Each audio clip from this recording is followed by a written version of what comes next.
প্রাতিষ্ঠানিক রূপ দেওয়ার জন্য সুশাসন প্রতিষ্ঠা এবং একটি ন্যায়ভিত্তিক কল্যাণ রাষ্ট্র গঠনের লক্ষ্যে বাংলাদেশের এই আসনের ম্যান্ডেট নিয়ে যে কর্মসূচিগুলো আমরা নিব, যেটা আমরা বাস্তবায়ন করবো আমাদের ইস্তেহার হিসাবে, আমাদের অঙ্গীকার হিসাবে, সেটা সংক্ষেপে আপনাদের কাছে আমরা তুলে ধরছি।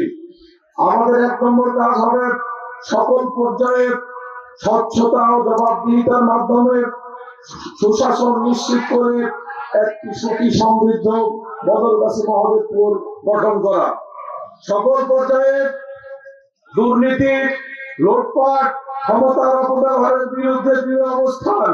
দুর্নীতি করব না, দুর্নীতি করতে দেব না, এই স্লোগানকে আমরা যথাযথভাবে বাস্তবায়ন করতে চাই। একজন জনপ্রতিনিধি হিসাবে এবং প্রশাসনের পূর্ণ জবাবদিহিতা নিশ্চিত করতে চাই।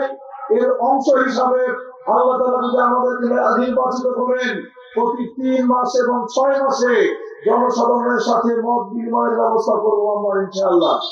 এবং প্রতি বছর একজন এমপি হিসাবে আমাদের সংসদীয় আসনের আয় এবং ব্যয় সোশ্যাল মিডিয়াতে আমরা ওপেন করে দেব, জানেন আমাদের 4,40,785 জন ভোটার যারা জেনে নিতে পারে যে তাদের নির্বাচিত প্রতিনিধি কি করেছে এবং ভবিষ্যতে কি করবে।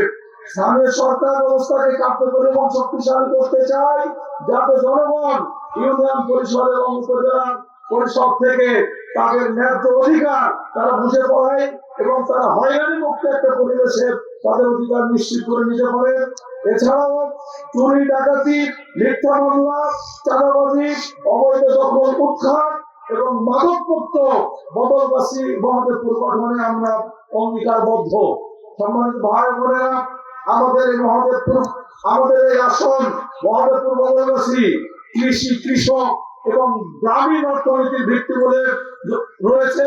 সুতরাং কৃষি পণ্যের ন্যায্য মূল্য নিশ্চিত করা, বাজার ব্যবস্থাপনা নিশ্চিত করা, কৃষকের প্রাথমিক কাজ হিসাবে সার, বীজ, সেচ ও কৃষি উপকরণের ভর্তুকি সম্প্রসারণ সহ আধুনিক কৃষি প্রযুক্তির যথাযথ প্রয়োগ এবং কার্যকর প্রশিক্ষণের মাধ্যমে কৃষি ভিত্তিক ক্ষুদ্র ও মাঝারি শিল্প আমরা স্থাপন করব।